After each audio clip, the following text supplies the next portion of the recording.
नमस्कार, आप देख रहे हैं मेरे साथ न्यूज़ इंडिया टुडे। आइए देखते हैं आज की ये खास रिपोर्ट। एक बार फिर उत्तराखंड को मायूस कर गए मोदी। गरिमा महाराज दशोनी। उत्तराखंड कांग्रेस की मुख्य प्रवक्ता एवं उत्तर प्रदेश की मीडिया प्रभारी गरिमा महाराज दशोनी ने प्रधानमंत्री मोदी के ऋषिकेश दौरे पर कटाक्ष किया है। दशोनी ने कहा कि पिछली बार जब प्रधानमंत्री मोदी उत्तराखंड आए थे तब हमने इनसे इन विषयों पर सवाल करते हुए बोलने का आग्रह किया था। अंकिता भंडारी हत्याकांड, राज्य में बेरोजगारी, अग्निपथ योजना के खिलाफ राज्य में बढ़ता विरोध, सिलक्यारा सुरंग हादसे की जांच, इन गंभीर मुद्दों पर प्रधानमंत्री ने एक भी शब्द नहीं बोला। वह आज फिर उत्तराखंड आए। उम्मीद थी कि आज वह उत्तर प्रदेश के इंचार्ज निम्नलिखित महत्वपूर्ण मुद्दे पर बोलने का साहस दिखाएंगे। पिछले साल दिसंबर में अन्य राज्यों के लोगों को कृषि भूमि के बड़े पैमाने पर बिक्री पर रोक लगाने और सख्त भूमि अधिकार कानून की मांग करने के लिए हजारों प्रदर्शनकारी देहरादून में एकत्र हुए थे। उत्तराखंड एकमात्र हिमालयी राज्य है जो बाहरी लोगों को कृषि भूमि बेचने की इजाजत देता है। 2003 में राज्य की कांग्रेस सरकार ने बाहरी लोगों को कृषि भूमि की बिक्री को प्रतिबंधित कर दिया था। अधिकतम 500 वर्ग मीटर की खरीद की अनुमति थी, वह भी केवल खेती के प्रयोजनों के लिए। 2008 में इस सीमा को घटाकर 250 वर्ग मीटर कर दिया गया। 2018 में भाजपा ने इस सीमा को पूरी तरह से हटा दिया।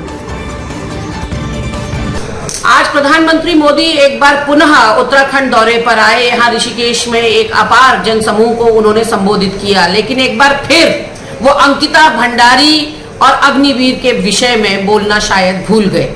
अंकिता भंडारी हत्याकांड के विषय में न पिछली बार और न इस बार प्रधानमंत्री ने अपने मुखारविंद से कुछ नहीं बोला। बर्बर जो हत्या की गई थी और जिस अमानवीय तरीके से 19 वर्षीय अंकिता भंडारी को नहर में फेंक दिया गया भारतीय जनता पार्टी के पूर्व दर्जाधारी के पुत्र के द्वारा, उस पर उन्होंने कुछ नहीं कहा। इसके अलावा राज्य में बढ़ती बेरोजगारी के लिए उनके पास कोई समाधान नहीं था। वहीं उन्होंने अग्निपथ योजना के खिलाफ जो उत्तराखंड में बढ़ता हुआ आक्रोश है उस पर भी अपनी जुबान नहीं खोली।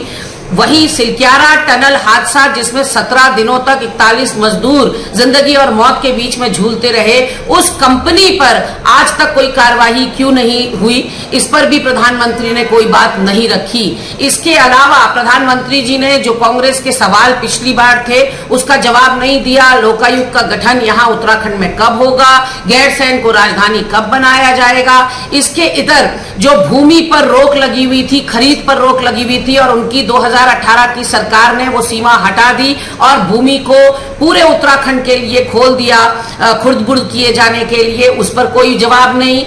और तो और महिला अपराध, एनसीआरबी कहता है कि 9 हिमालयी राज्यों में सबसे ऊपरी स्थान उत्तराखंड का है महिला अपराध में। 2016 में यही महिला अपराध 30.4% थे। 2022 में ये बढ़कर 59.5% हो गए हैं, जो कि उत्तर प्रदेश से भी ज्यादा है। उत्तर प्रदेश का महिला अपराध का आंकड़ा 46% पर आकर रुक जाता है, लेकिन उत्तराखंड लगभग 60% के साथ सबसे आगे है।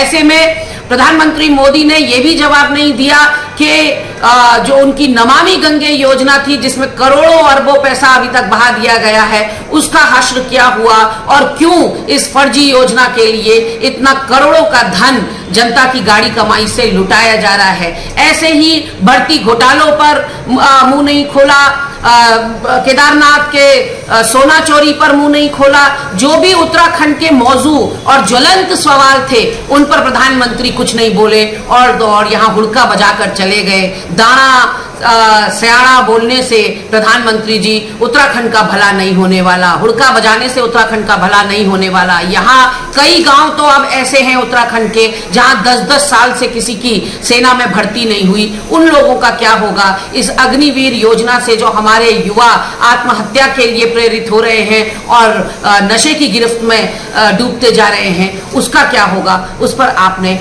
कुछ नहीं कहा।